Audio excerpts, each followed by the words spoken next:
All right, so we have another multi-tool we're going to look at today. This one's going to be from Nextool, and it's called the Sailor Pro. Now, we've seen the mini Sailor before, and it's a pretty decent keychain multi-tool, but I noticed that there was a large version. It's around 30 bucks. And one thing I definitely could tell right away is that it is a big boy. 317 grams here, so quite a bit heavier than I would like. The material is 420J2.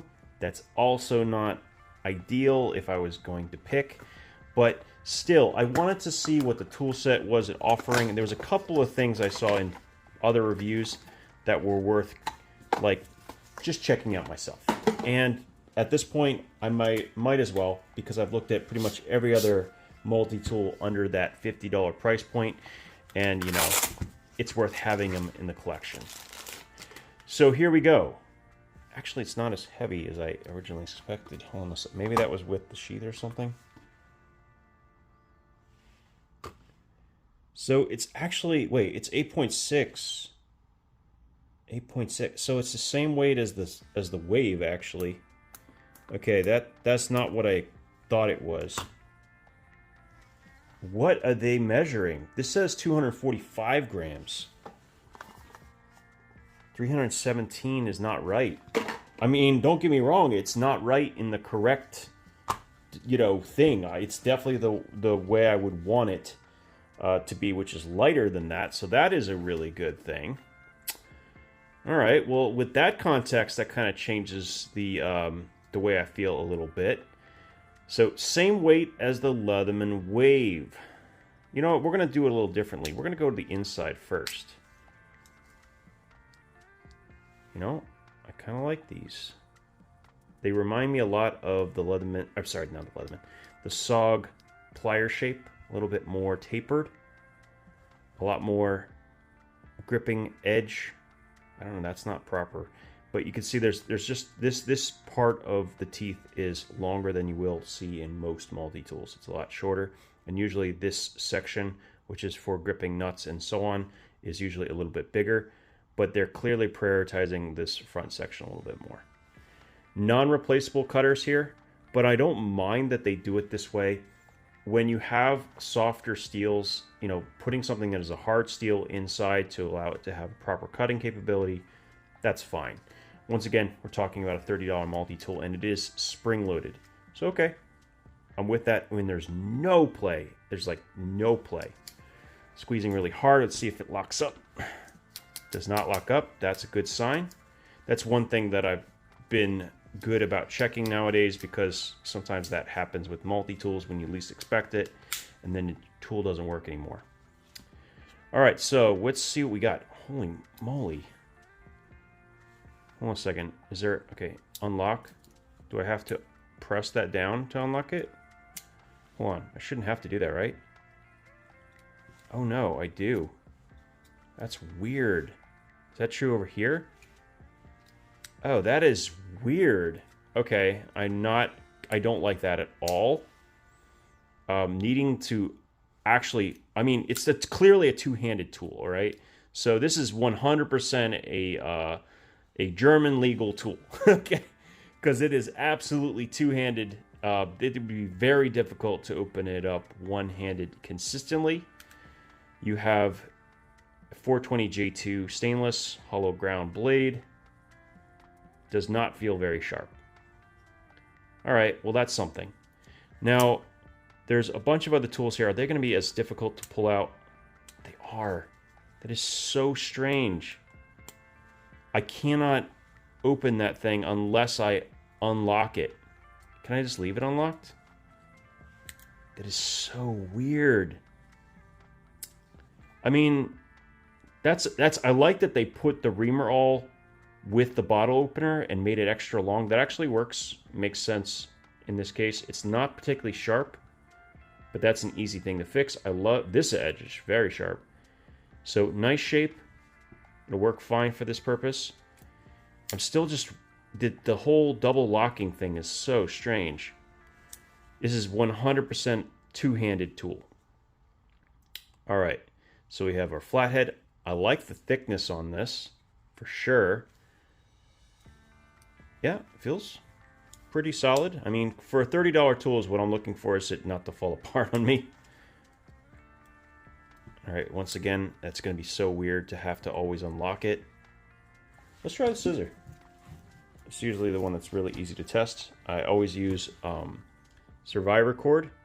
So there's additional strands in here, including monofilament fishing line, and we also have some wire. This is actually brass wire.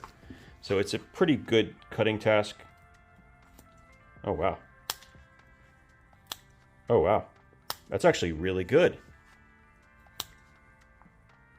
I did not see that. Okay, all right. Wow, nice. Very, very nice. Okay. I hear you. Nice job, Nextool. That is something that actually Leatherman wave scissors don't do out of the box, by the way. Okay, so this whole unlocking thing is not to my... I'm not liking that part. I'm going to have a hard time getting over it, but so far the tool set looks good. So we have a serrated blade. I still can't pull anything out without unlocking it, but at least I can get access. Crosscut. Okay. Useless straight cut file. I hate these things. They're almost... Look at how you almost can't see any texturing when you turn it to its side. I say if you can't do a file well, don't do a file at all. That's kind of the way I feel about it. But then again, maybe I'm being a little too unfair with a $30 tool. How's the saw? Tapered? Yeah, they did it right. Okay. Tapered, so which means it's thinner at the back than it is at the teeth, so it doesn't get bound up. That's fine. Teeth are pretty good. It looks like a two-directional saw similar to a Victorinox. All right. I'm with that. That's not too bad. That's not too bad at all. And actually, that's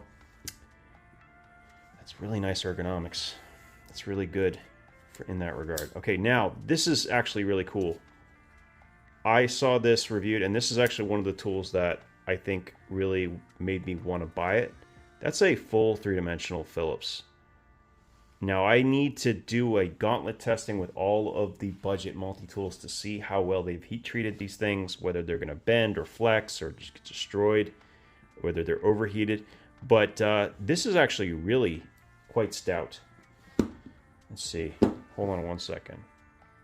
Okay, one thing I always want to test. Yeah, it does work. Okay, cool.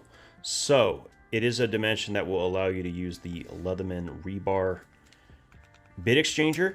So, even though it does actually come with its own bits, you can also use the rebar bit holder.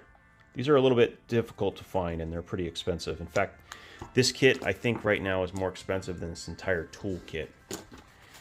Speaking of toolkit, it actually comes with its own bits, which should work with the Phillips. Let's take this out. I'm not a huge fan of these, but they should seat, and I do kind of get annoyed that it doesn't seat particularly well, but you know what? It's included. And we have Phillips number 1, 2, and 3, it looks like. We have a couple of hex heads and some flatheads. Yeah, it's okay. Not bad. So we take the number 2 Phillips out. Okay, it'll work. It's not perfect, but hey, you know what? I probably could shore up the dimensions on the inside of this thing to make it fit a little bit better inside, and then it probably would work even better.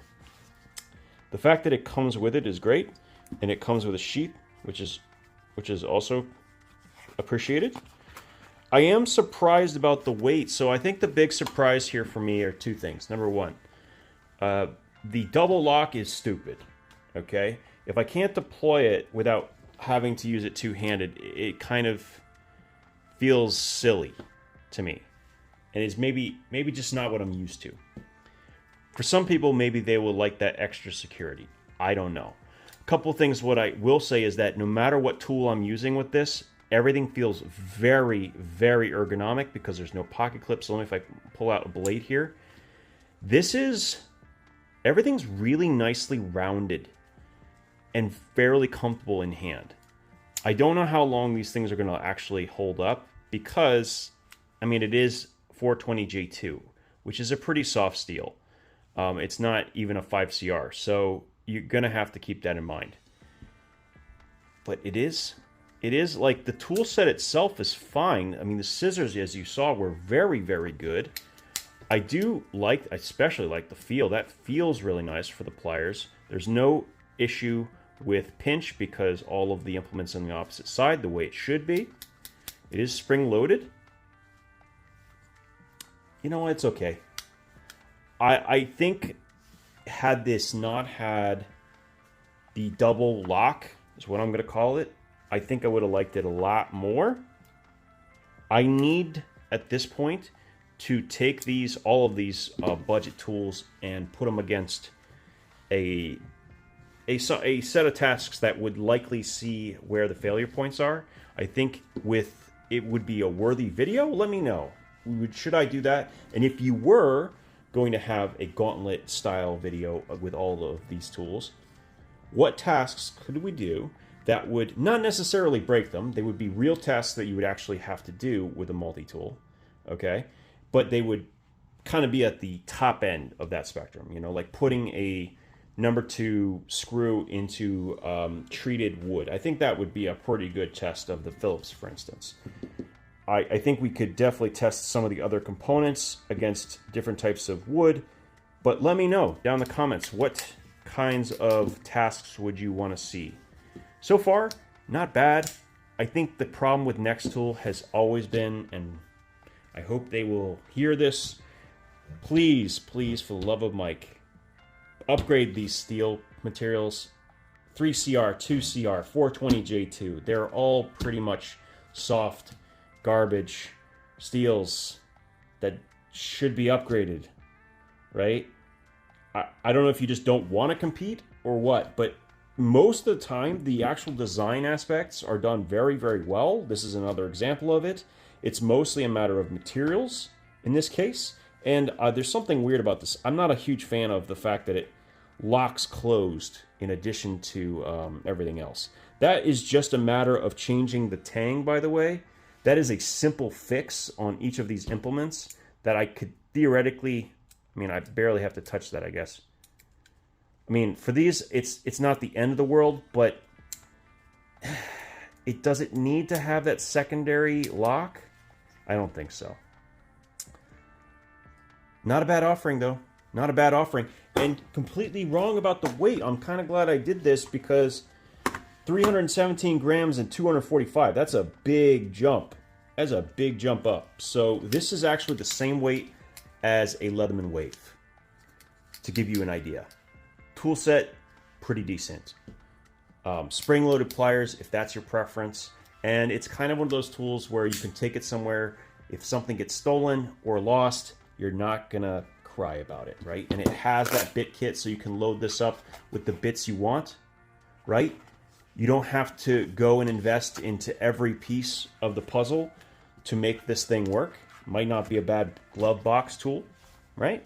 So there you go. I think we're good to go on this. Nextool Sailor Pro. Not bad. Could be better. I hope they will improve at least on the materials. Anyway, as always, thank you for your time, and we'll talk again soon.